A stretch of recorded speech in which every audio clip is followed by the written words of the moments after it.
ચોમાસા પહેલા પાલિકા તંત્ર સજ્જ થયું હોય તેમ લાગી રહ્યું છે, ત્યારે મનપા કમિશનરે ડેપ્યુટી હેલ્થ કમિશનર સહિત ઝોનલ અધિકારીઓની હાજરીમાં ખાડીઓનું નિરીક્ષણ કર્યું હતું. સુરત મહાનગરપાલિકાનું તંત્ર ચોમાસાને ધ્યાને લઈ સજ્જ થયું છે, તો સુરત શહેરની તમામ ખાડીઓ પર મનપા કમિશનર દ્વારા નિરીક્ષણ કરાયું હતું.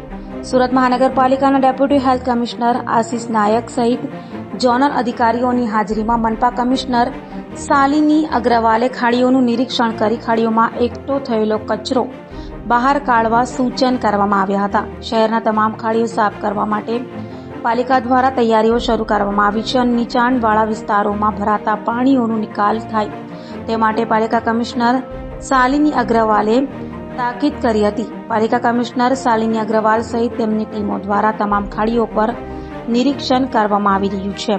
ફ્લડ ગેટ સહિત ખાડીઓ મેન્ટેનન્સ રાખવા પાલિકા કમિશનર દ્વારા તમામ અધિકારીઓને સૂચના અપાઈ છે. અત્યારે સમગ્ર સુરત શહેરમાં બધા જ ઝોન્સમાં પ્રી મોન્સૂનની કામગીરી ઝુંબેશ સ્વરૂપમાં કરવામાં આવી રહી છે. સમગ્ર સુરત શહેરમાંથી ઘણા બધા વિસ્તારોમાંથી ખાડી પસાર થાય છે, એટલે ખાડીની સાફ સફાઈ, ખાડીના બંને બાજુમાં કોઈ પણ કચરાના ઢગલા હોય, ડેબ્રીઝ હોય કે કોઈ પણ પ્રકારનું બીજું માટી વગેરે હોય, એ તમામને સાફ કરવાની કામગીરી કરવામાં આવી રહી છે. એમના સિવાય storm water drainage systems, main holes, inlet chambers, એમની પણ સફાઈની કામગીરી કરવામાં આવી રહી છે. સમગ્ર સુરત શહેરમાંથી તાપી રિવર પણ પ્રસાર થાય છે અને જેટલા પણ ફ્લડ ગેટ્સ છે એમનું પણ ઓપરેશન, રિપેર્સ, મેન્ટેનન્સની કામગીરી કરવામાં આવી રહી છે. છેલ્લા 2 દિવસથી અમે અને સુરત મહાનગરપાલિકાના જો વિવિધ વિભાગોના હેડ્સ છે એ સાથે મળીને દરેક જુદા જુદા વિસ્તારમાં રેન્ડમ અને સરપ્રાઇઝ ઇન્સ્પેક્શન્સ કરી રહ્યા છે, જેથી પ્રી મોન્સૂનની કામગીરી વ્યવસ્થિત રીતે થાય અને એમનું સુચારુ રૂપે મોનિટરિંગ પણ થાય એવું સમગ્ર સુરત શહેરમાં કામગીરી કરવામાં આવી રહી છે. આ પ્રકારની કામગીરી થાય છે, પરંતુ ખાડીપુરની સમસ્યાનો ઉકેલ નહીં આવતો. આ બાબતે શું?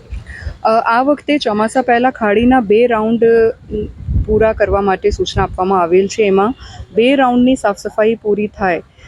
અત્યારે મોટા ભાગે ખાડી વિસ્તારોમાં પહેલું રાઉન્ડની સાફ સફાઈની કામગીરી પૂર્ણ થઈ છે, પણ ચોમાસા આવતા કચરો વગેરે ફરીથી આવી જાય છે, એટલે એક ઓર બીજું રાઉન્ડ પણ પૂરું થાય ચોમાસા પહેલાં એ પ્રકારની સૂચના આપવામાં આવી છે, જેથી બધા જ ઝોન્સમાં સમગ્ર ખાડી વિસ્તારમાં ચોમાસા પહેલાં 2 રાઉન્ડની કામગીરી પૂર્ણ થાય એના માટેના પ્રયત્ન કરવામાં આવી રહ્યા છે.